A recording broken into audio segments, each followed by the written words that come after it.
In 1999, a telescope in Hawaii captured an image that made every astronomer in the room go silent. They had just photographed something that, by every law of physics they knew, should have already killed us. 8,000 light-years away. In the constellation Sagittarius, a weapon, spinning in the dark, aimed at Earth. This is WR-104, the Death Star, and the 30-degree miracle that nobody saw until last year. What they were looking at was a pinwheel of fire, spinning in deep space, wider than our entire solar system, hidden inside the heart of Sagittarius for 10 million years before a single mirror on Mauna Kea finally revealed it.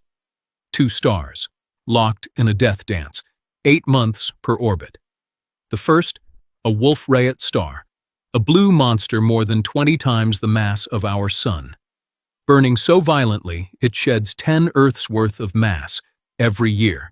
Carbon, helium, stellar guts hurled into the void.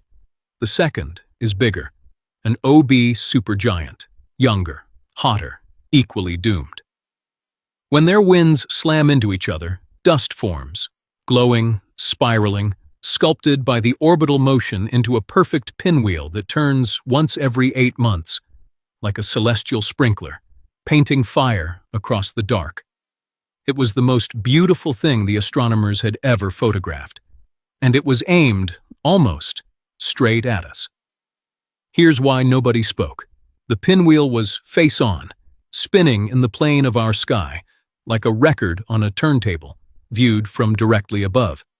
That meant the orbital axis pointed at Earth, and in a binary like this, the rotation of the stars aligns with the spin of the orbit. Face-on pinwheel, face-on stars. Their poles, almost certainly, aimed at us. That's the problem, because Wolf-Rayet stars don't die. They detonate. When the core collapses, the explosion channels itself into 2 narrow jets of gamma radiation, focused like the barrel of a rifle, fired at light speed from each pole. A long-duration gamma-ray burst, the most violent event in the known universe. If one fired at Earth from 8,000 light-years away, half our ozone is gone in seconds. UV scorches every continent. Phytoplankton die in every ocean. The food chain collapses from the bottom up. And we wouldn't see it coming. The radiation arrives with the light. By the time the sky brightened, it would already be inside your DNA. So when the astronomers in that 1999 control room realized what they had just photographed, they realized they might be looking at the weapon that was going to end us. For 25 years, this was the working theory. WR-104 was a loaded gun, and humanity was standing in front of the muzzle. Then, in 2024, an astronomer at the Keck Observatory tried something different. His name is Grant Hill. And this time, he didn't trust the pinwheel. He measured the stars themselves. 3 instruments, years of spectroscopy, tracking the exact velocities of those 2 giants as they swung around each other in the dark. The numbers came back wrong. The orbit wasn't face-on.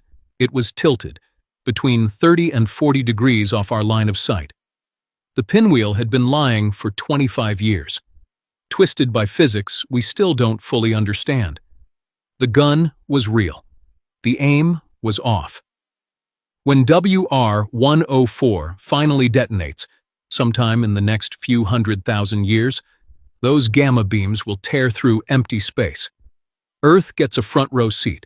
A supernova so brilliant it'll be visible in daylight. For weeks. Beautiful, harmless, spectacular. The bullet passes us by, but here's what should keep you up at night. There are hundreds of Wolf-Rayet stars in our galaxy. We have carefully measured the orientation of exactly 1.